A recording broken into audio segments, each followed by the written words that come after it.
மேல இருந்தும் எட்டி போகலாமோ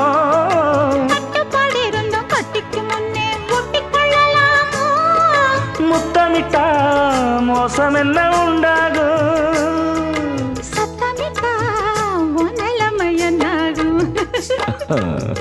புது வளையல அரைச்சு தொண்டையில தான் நினைச்சு மாமா கிட்ட பேச போற மணிக்கணக்கா தூண்டாமணி விளக்க தூண்டி விட்டு எரிய வச்சு ஓ முகத்தை பார்க்க போற நாள் கணக்கா அந்த இந்திரன் சந்திரனும் மாம வந்தா எந்திரிச்சு நிக்கணும் அந்த ரம்பையும் ஊர்வசியும் மயிலுக்கு தொண்டுகள் செஞ்சிடணும்